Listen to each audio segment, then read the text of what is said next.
رمضان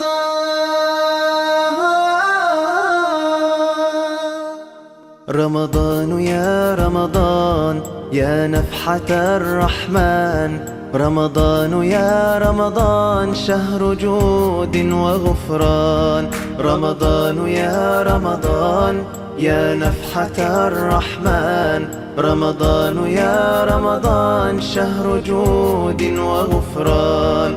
كل عام يأتي زائر ليته دوما يطول، دائما يحمي البشائر كلنا يرجو القبول. أنت فيك الخير ضعفا، فيك تحقيق الأماني، نسأل المولى قبولا يا إلهي يا رجائي. رمضان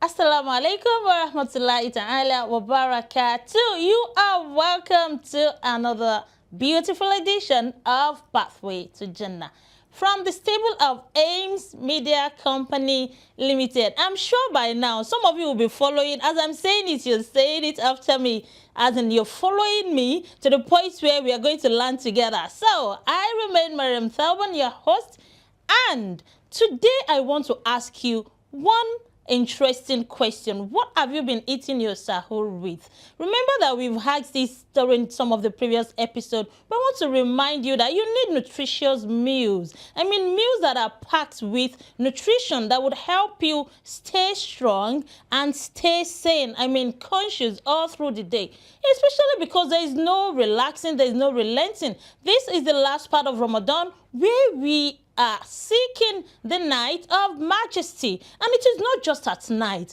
Even during the day, there are lots of work for you to do by making sure that you are conscious of every act of worship that you participate in during this period. So here is freshest bread for you, made with quality ingredients to keep you refreshed and nourished, and of course with egg. You know, egg is protein and packed with all the necessary nutrients and vitamins that you need to stay strong. I am very excited today because we are bringing in one of our mega prize winner. So stay tuned and wait for us to be right back, inshallah.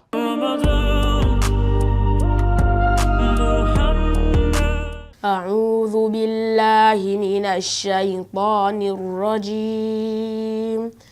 بسم الله الرحمن الرحيم. وهدوا إلى الطيب من القول وهدوا إلى صراط الحميد. إن الذين كفروا ويصدون عن سبيل الله والمسجد الحرام الذي جعلناه للناس سواء العاكف فيه والباد، ومن يرد فيه بإلحاد بظلم نذقه من عذاب أليم.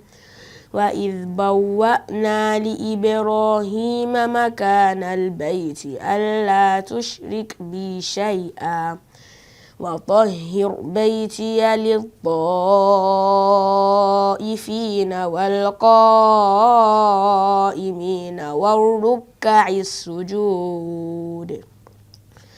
وأذن في الناس بالحج يأتوك رجالا وعلى كل ضامر يأتين من كل فج عميق ليشهدوا منافع لهم ويذكروا اسم الله في أيام معلومات على ما رزقهم من بهيمة الأنعام، فكلوا منها وأطعموا البائس الفقير. ثم ليقضوا تفثهم وليوفوا نذرهم وليطوفوا بالبيت العتيق ذلك ومن يعظم حرمات الله فهو خير له عند ربه وأحلت لكم الأنعام إلا ما يتلى عليكم فاجتنبوا الرجس من الأوثان واجتنبوا قول الزور صدق الله العظيم.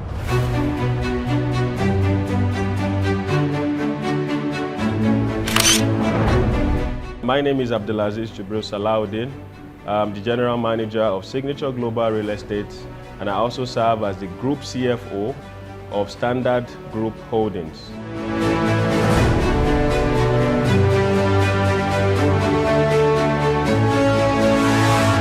Signature Global Real Estate were part of a 4-decade-old group of companies. We're a real estate brokerage firm. We have our operational office here in Nigeria, and we also have our head office in Dubai. Our mission is to support Nigerian investors and also African investors as a whole to make an informed decision in making real estate investments. Standard Insurance Consultant Limited is a leading insurance brokerage firm in Nigeria. The company plays a leading role in Nigeria's insurance ecosystem by providing expert advice and tailored insurance solutions to individual businesses and organizations.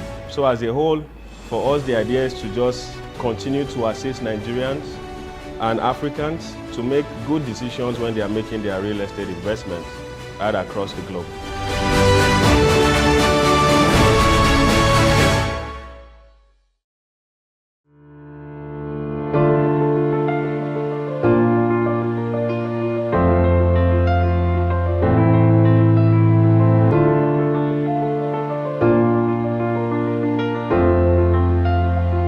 My name is Dr. Bashir Oshodi, CEO, Alpha Group.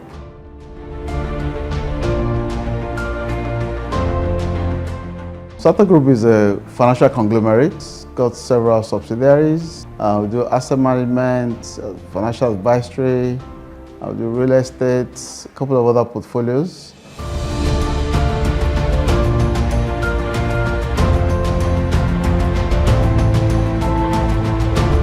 The group has been existing the last 5-6 years, and what we're just doing now is to rebrand into a simple name, a name that's, if you like, neutral. It doesn't affect the fact that we're doing non-interest finance. We feel strongly that the group is going to become the unique brand, not just in Nigeria, Africa. On behalf of the board of Auto Group, I would like to officially launch this document, the Nigerian Islamic Finance Market Index. And so we're creating a market, a structure that has not just size, but to a very large extent, liquidity.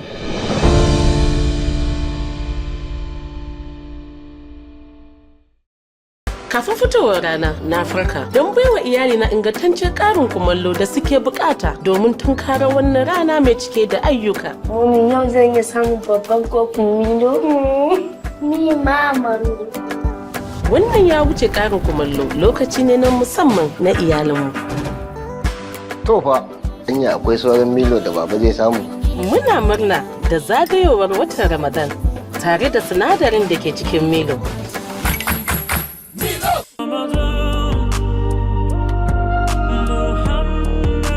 Assalamu alaikum warahmatullahi. I'm Olatunji Rahma. On today's episode, I'll be making boiled yam with fish sauce, and these are the ingredients needed. Here we have our peeled yam.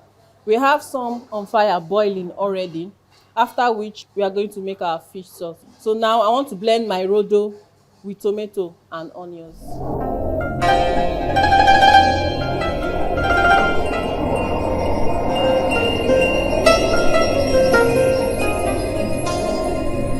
And here is my blended, not so smooth tomato, rodo and onions for the fish sauce. Our yam is boiling now. But I would like to change the burner so I can start making my sauce, my fish sauce, on the other side.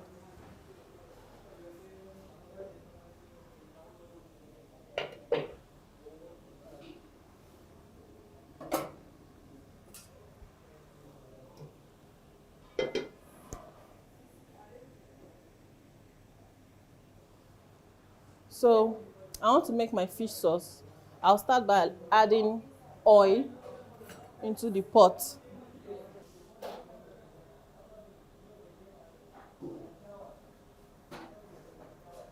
Then I'll pour in my onions into the oil.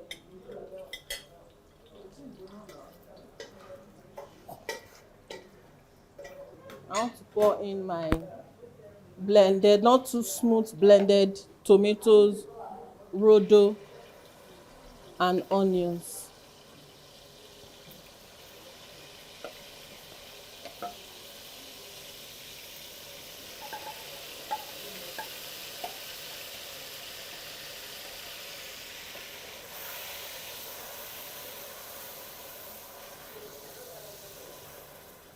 I'll be adding my seasoning, just one, just a cube, and a little bit of salt. I'll stir and allow it to cook for some minutes. Our yam is already boiling, so I'm just trying to make the fish sauce accompanying the yam. Waiting for my sauce to get dried up a bit before adding my Titus into it.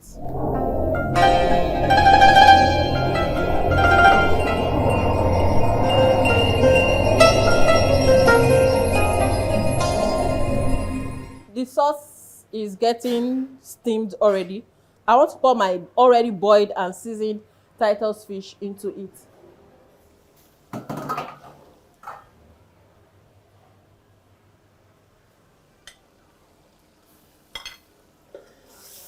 And stir. I'll cover it up for just 2 minutes because the fish is boiled and seasoned already. So now I want to check on the yam. So I'll be dishing it out.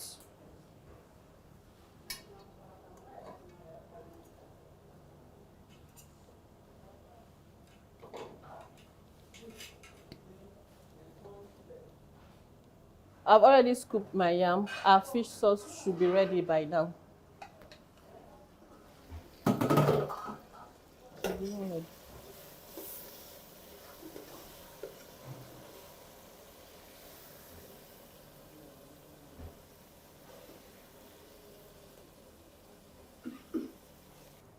And here we have. Now I want to dish my yam with our fish sauce.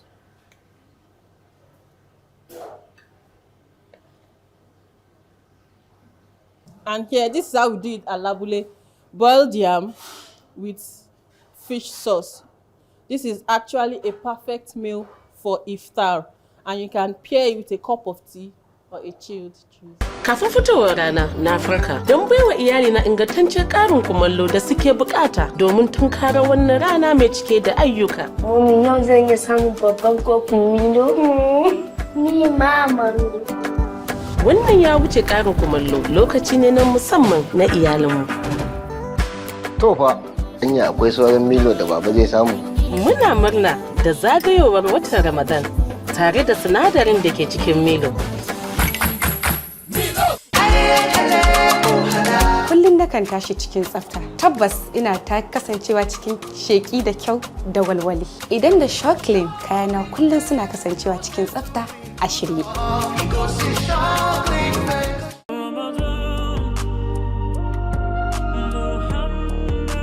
Alhamdulillah Rabbil Alameen, Ar-Rahman Ar-Rahim, Maliki Yawmiddin.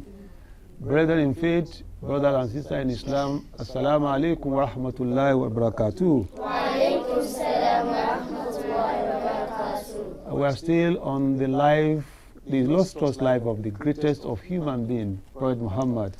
And I have in the studios with me children from Great Khilafa College, Al-Hilal School, Linear Kids Private School, and Ansaruddin Butemeta. You are most welcome. Assalamu alaikum wa rahmatullah. Yes, we have listened to how the Prophet was able to survive the first attempt made by the Meccans to destroy Medina by bringing war on Medina. It was an unequal war, and in that war, even though it was expected that the Meccans would overrun the Muslims, but what happened was a different thing. The ill-equipped army of 313 defeated the well-equipped army of 1,000. It was a miracle performed by Almighty Allah. The Muslims were grateful that they were not disappointed by Allah, that they were not disgraced by Allah, and the Meccans left Badr disappointed.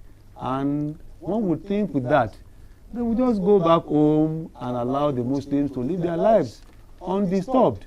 But they didn't.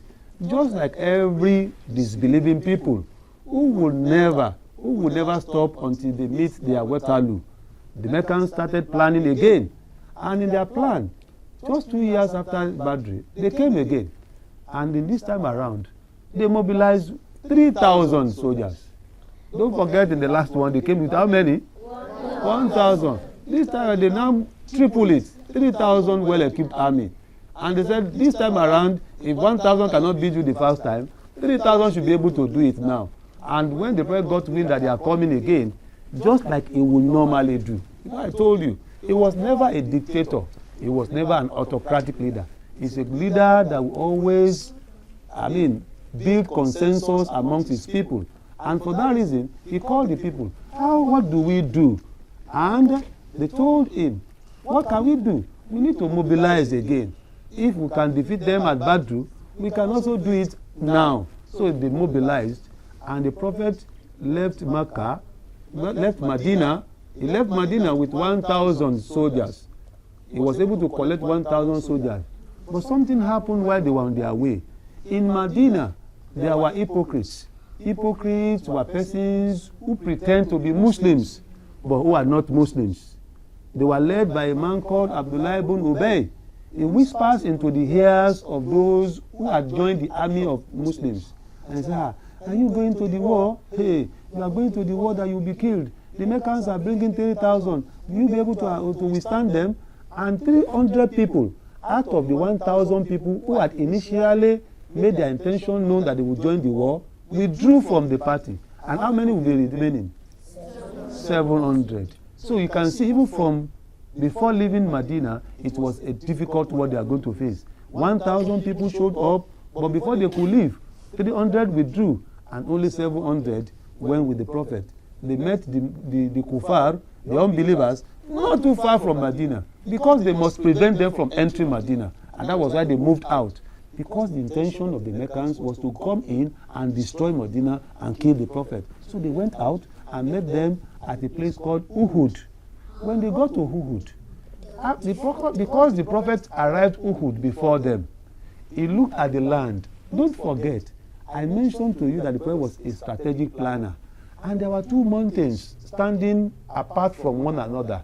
So the Prophet said, the opening between this mountain must be secured strategically. And he asked 40 people among the 700, go to the back of that mountain, secure that passageway between the two mountains, and on no occasion do not leave that passage. Even if it rains fire and brimstone, don't leave. He gave them instruction, and the war commenced. At the war, it was clear that the Muslims were winning. They were routing the Meccans, even though there were 700. But one of the Meccan soldiers played a trick on the Muslims. He saw the opening between those two mountains, and because he saw it, he now said, let us leave the battlefield. As the kuffar, the unbelievers, were leaving the battlefield, they were dropping their war weapons, their guns, their bows, their arrows, and the rest of them. They were dropping it and running away. As they were running away, the Muslims were picking those war items. They were picking them. And while they were picking it, those 40 people that the Prophet asked to stay between the mountains, they also felt, If our friends are picking all these, let us also join them. They disobeyed the prophet and joined them in picking. While they were picking, the Meccan soldiers who paid that trick saw them from afar and came back from the back through that passageway, and they attacked the Muslims. When they attacked them, many of them were killed. In fact, do you know what happened? The prophet himself was injured. His molar teeth got broken. He was almost killed. And that was how what was supposed to be a victory for the Muslims turned into a defeat. And the Meccans left. The Muslims also returned. Many of the Muslims were killed in that war. In fact, the prophet announced that all those that were killed in the war should be buried around Mountain Uhud. If by the time you grow up, may Allah make it easy for all of you to perform Hajj, to go on Umrah. When you go on Hajj on Umrah, you will see Mountain Uhud, where the Muslims who died were buried. It was a sad day for Islam. The victory they had in Badr turned into a defeat in Uhud. But the Prophet still thank Allah for their lives.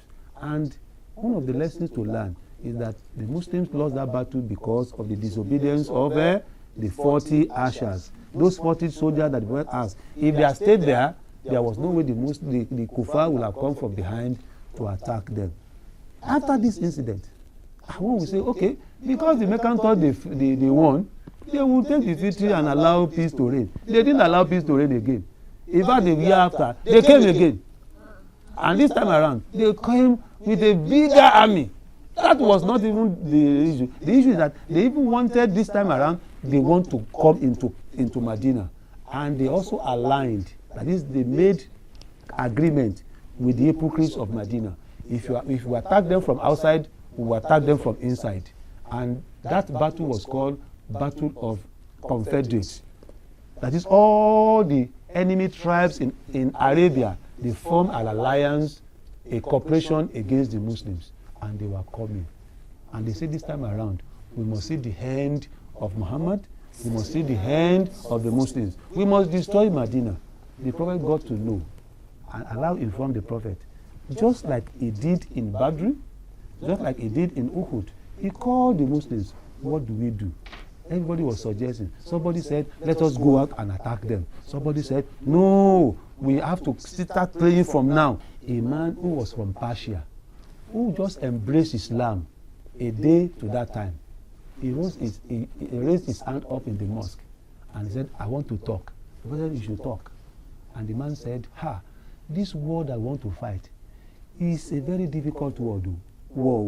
And from what we have heard, the Meccans have come with formidable army. We may not be able to muster enough strength to face them. And the Prophet said, what can we now do? He said, the strategy is that let us dig a very big dish around Medina, a trench around Medina that will be so deep that anybody who falls into it, once you fall into it, it will be so difficult for you to come out. And it will be so wide that nobody will be able to cross it. This was the suggestion that a man who just embraced Islam gave. And his name is Salman Al-Faris. This decision was taken and he started digging. The Prophet himself participated in that digging. And he dug a trench around the terraces of Medina. The men guys who were coming, they were ignorant of that trench. So the first of them who came, they just ran into the trench, bah! And they entered. Those who entered, all of them died. Those who did not die, they came by the other city. Before you know it, rainfall came, storm came, destroyed them, and that was how the Muslims won that battle without firing any shot because of the suggestion of one man called Salman Al-Faris. The Muslim won that battle without firing a shot because the Prophet listened to the advice, the plan of one man. It's a lesson to all of us. You should not say somebody is too young to talk. Somebody is too old to talk. Somebody is a newcomer here. It was a newcomer, but he brought the suggestion that helped the Muslims to defeat. And in that war, the Muslims won a convincing victory without losing a soul, and the Muslims became joyous. The Meccans left for Mecca almost destroyed. In fact, all of them died. They were humiliated by Allah. They were destroyed by Allah. And at that battle, some historians call it Battle of Kandak, some call it Battle of Dish, some call it Battle of Trench, some call it Battle of Ahzab. It was that battle that was used to name chapter 33 of the Quran, Surah Al-Ahzab. The success, or what we call the victory of evil over goodness, can only be temporary. If you are suffering today, your success is on the way. Just as the Muslim triumphed in Khandak and sealed everything and every argument as regards who is superior between them and the Meccans was decided at Khandak, and they became dejected and humiliated. Your enemies will be humiliated too, only if you believe and you stand by the truth. On that note, are there lessons to learn here? Yes. Let me give it to Khalid. Don't be disobedient. You should not be disobedient. What again? Yes. You should believe that everyone has equal rights. If you believe that everyone has equal rights. Everybody has rights. Yes. Sitting, besides Zainab. Yes. To have faith in Allah.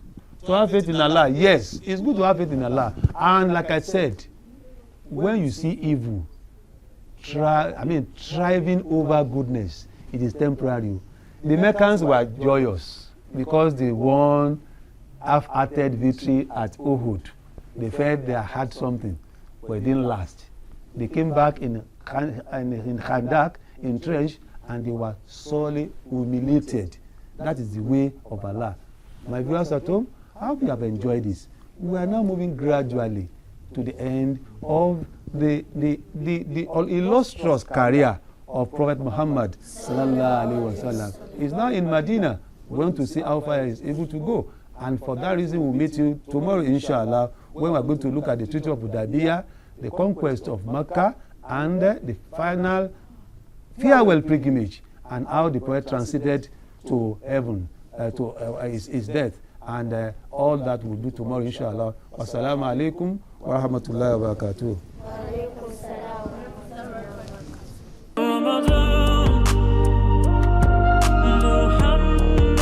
Stay tuned and join me tomorrow for another inspiring edition on your most sought after, most watched and most inspired Ramadan show this season, Pathway to Jannah.